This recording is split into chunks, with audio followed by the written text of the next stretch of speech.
Banyak orang jadi miskin karena judi online. Banyak orang yang tadinya udah miskin malah jadi tambah miskin karena judi online. Banyak pasangan suami istri sampai KDRT karena judi online.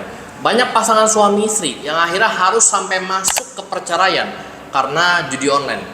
Di sini gue cuma mau bilang, orang-orang yang paling goblok adalah mereka yang rela bakar uangnya cuma untuk main judi slot online. Entah itu lu karena pernah menang sekali kek, entah itu lu karena pernah menang 2 kali kek, entah itu lu karena pernah menang sekali tapi dalam jumlah yang besar kek. Pokoknya apapun tuh selama lu cari uang dari judi slot online, itu lu goblok. Kenapa gue bilang goblok? Kita langsung masuk aja ke part yang pertama. Penyebab banyak orang Indonesia terjebak bahkan sampai kecanduan judi online. Nah, faktor pertama terkait hal ini adalah karena kebanyakan orang Indonesia itu males kerja keras. Ya, di sini gue garis bawahi males kerja keras. Kenapa gue bilang kayak gitu? FYI, kebanyakan orang Indonesia yang terjebak bahkan sampai kecanduan judi online itu adalah kebanyakan orang-orang ekonomi ke bawah.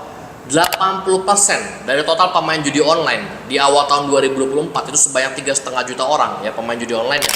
Itu 80% ya atau 2 juta lebihnya itu adalah orang-orang yang ekonomi ke bawah. Gaji masih UMR tapi main judi online. Gaji di bawah UMR main judi online. Nah, kenapa bisa seperti itu? Karena kayak gue bilang tadi di awal, kebanyakan orang-orang Indonesia itu males kerja lebih keras ya.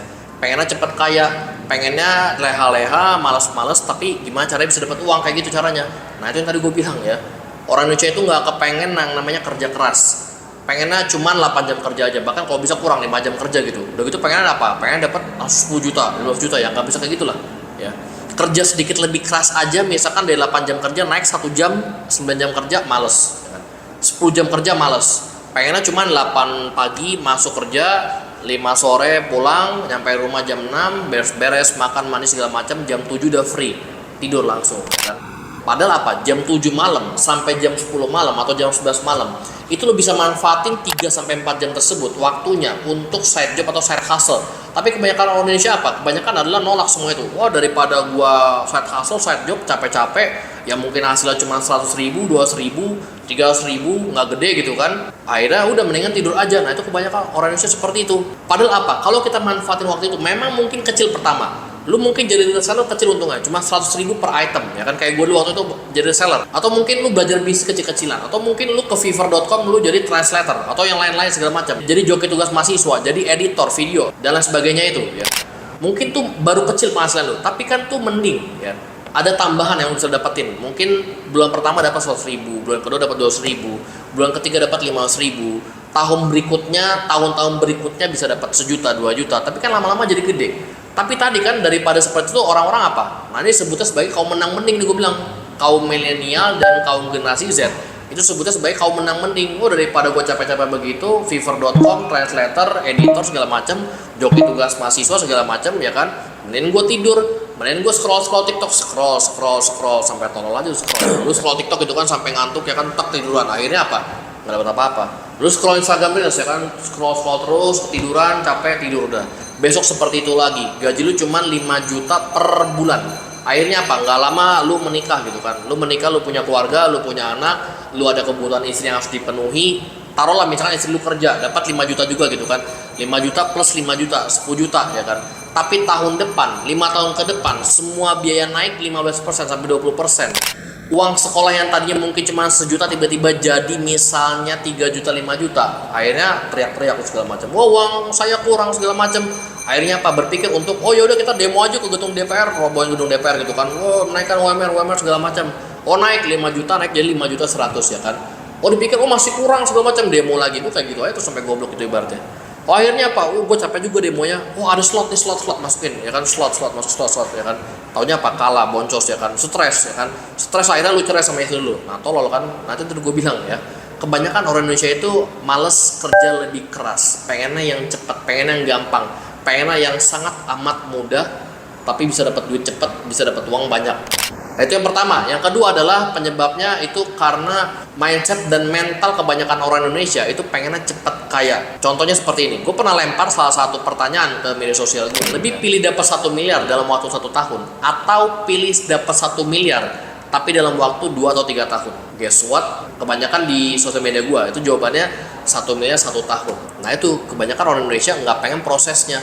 1 miliar setahun ya kan, langsung dapat ya kan, tapi lu nggak ngerti nih manage uang seperti apa, cara investasi seperti apa, lu nggak ngerti. Akhirnya apa, 1 miliar beli cicil rumah, cicil mobil, cicil motor, cicil iPhone segala macam, sepatu yang 10 juta lu cicil semua gitu kan, karena lu nggak ngerti nih money management yang baik itu seperti apa ya kan. Lu cicil semua ya kan, tau-taunya semuanya naik inflasi tahun depan gila-gilaan ya kan, gaji lu masih 5 juta sebulan meskipun lu pernah dapat 1 miliar waktu itu ya kan. Akhirnya apa, lu stres semua ya kan, stres nggak bisa memenuhi cicilan tuh banyak, gaji lu cuma sedikit ya kan. Akhirnya apa, udah bunuh diri ya kan. Nah itu tolol gue bilang tadi, itu yang terjadi kebanyakan. Gara-gara apa, gara-gara mentalnya, mindsetnya pengen cepet kaya, pengen cepet atau dapat 1 miliar, tapi dalam waktu yang cepet, nggak pengen prosesnya. Nah akhirnya apa ya, tadi banyak orang yang gara-gara mentalnya seperti ini pengennya lewat judi online. Berharap apa, oh lihat tetangganya dapat 20 juta, lihat saudaranya dapat 30 juta ya kan.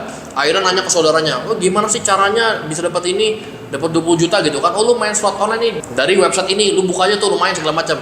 Oh main, ternyata kalah ya kan. Oh kata lu bener, oh lu pakai di web yang ini, yang web ini lebih gacor gitu kan. Lu main lagi di web yang satu lagi ya kan, kalah juga gitu, sama aja kan. Nah tadi gue bilang main judi online, cara dapetin uang dari judi slot online itu goblok, gue bilang nggak bakal bisa gitu. Tapi kok dia bisa, saat itu lu lihat dia bisa.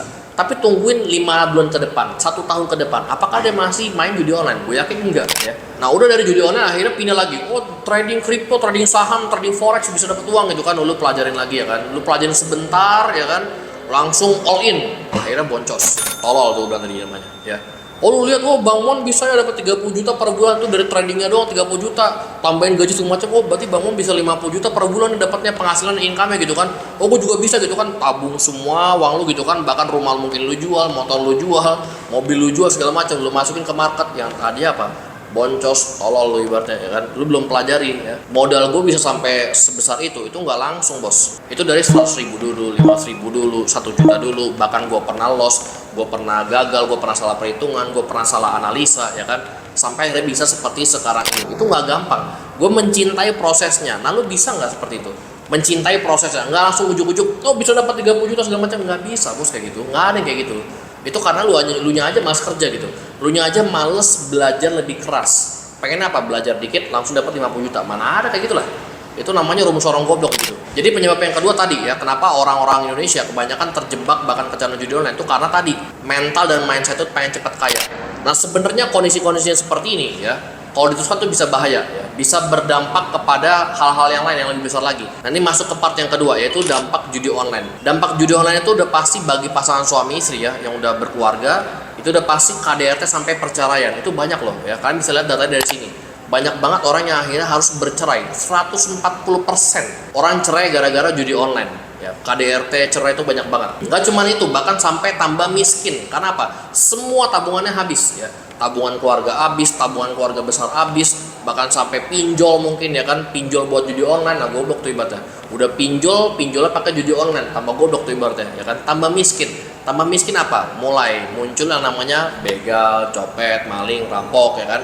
Lu pikir orang-orang begal, orang-orang copet, orang-orang rampok, orang-orang maling itu dari mana? Ya tadi karena nggak punya uang, uangnya habis semua, uang pinjol pun minus jadinya ya kan.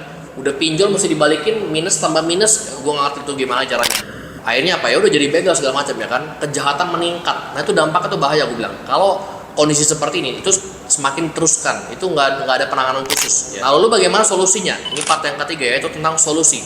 Solusinya adalah di bagian edukasi. Gue berharap ya di SMP itu udah ada yang namanya edukasi tentang judi online. Gue pun sebagai guru, gue udah menerapkan ke siswa-siswa gue ya tentang judi online. Tapi gue nggak tahu guru-guru lain seperti apa ya. Tapi gue rasa ini perlu banget ya. Karena kenapa? Yang main judi online ini bukan cuma orang-orang dewasa ya, tapi orang-orang kecil yang masih umur 12 tahun, 15 tahun ya kan. Which is berarti apa? Ya umur ini umur SMP ya. 17 tahun anak-anak SMA, SMK ya kan, 20 tahun anak-anak mahasiswa yang kuliah segala macam. Nah, mereka itu butuh edukasi dari SMP ya, tentang bahaya judi online seperti apa, kenapa nggak boleh judi online, kenapa nggak boleh berjudi dan seterusnya. Tanamkan tentang karakter kerja keras, tanamkan tentang karakter pelajar yang benar-benar mau belajar lebih keras ya, kreasi, inovasi, critical thinking, semua itu tanamkan.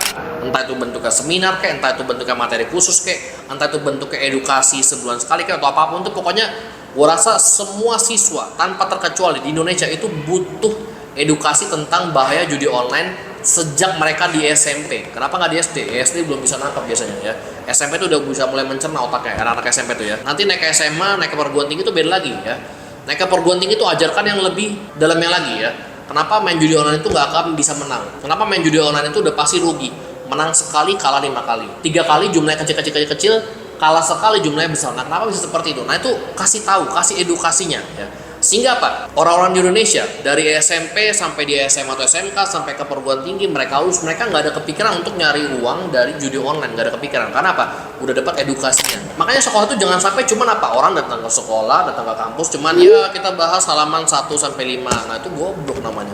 Sekolah hanya akan menjadi tempat manusia yang udah goblok kadang nggak tahu apa gitu ya, jadi goblok lagi ketika cuman ngikutin buku aja gitu, nggak ada edukasi tambahan, nggak ada edukasi berkaitan dengan fenomena-fenomena atau kasus-kasus yang sekarang ini lagi booming, ke depan nanti akan lebih booming lagi, tantangan masa depan. Nggak ada edukasi itu. Adanya apa edukasinya? Ya buka halaman 5, halaman 10, halaman 15, halaman 20, kerjakan LKS, kerjakan buku paket. Orang tolol kayak gitu namanya ya. Buat apa orang sekolah kalau cuman dapat seperti itu? Mendingan di rumah aja PJJ, mendingan di rumah aja nonton YouTube ya kan, lebih hebat malah di YouTube ya kan. Google malah lebih hebat, bisa text to video, bisa text to audio, terserah nanti muridnya bisa belajar sesuai dengan gaya belajar mereka masing-masing, kinestetik kayak visual, audio, terserah mereka mau kayak gimana. Guru belum tentu bisa menerapkan 3 gaya belajar, audio, visual, dan kinestetik, tapi Google, YouTube bisa. Nah makanya tadi gue bilang akan sangat amat sia-sia murid-murid ini dari SMP sampai perguruan tinggi kalau mereka itu belajar di sekolah cuman suruh buku paket masukin kotak, udah jadi bego ibarat nanti ke depan ya. Nah itu perlu dikoreksi dari pendidikan kita, edukasi tadi. Nah part yang terakhir ya, ini gue mungkin salah satu orang yang berstatement seperti ini, judi online itu kemungkinan nggak akan bisa hilang dari Indonesia. Kemungkinan, kenapa? Karena kalau mentalnya masih seperti ini, kalau edukasinya nggak berubah, ya ini terjadi part yang keempat tadi gue bilang, judi online nggak akan bisa hilang. Dan judi online itu memang nggak akan bisa hilang ya, karena susah banget ya. Gue juga kasih edukasi di YouTube aja susah gitu. Ada yang bilang bahkan so tau lu bang, goblok lu bang, segala macam. Ya, susah gitu ibaratnya. Gue punya hati yang murni untuk mau mengedukasi masyarakat aja susah gitu. Tapi at least dengan adanya edukasi ini, judi online yang nggak hilang, tapi at least berkurang. Meskipun nggak hilang, tapi at least berkurang. Ini catat ya. Meskipun nggak hilang, at least berkurang. Nah ini harapannya dari edukasi kita.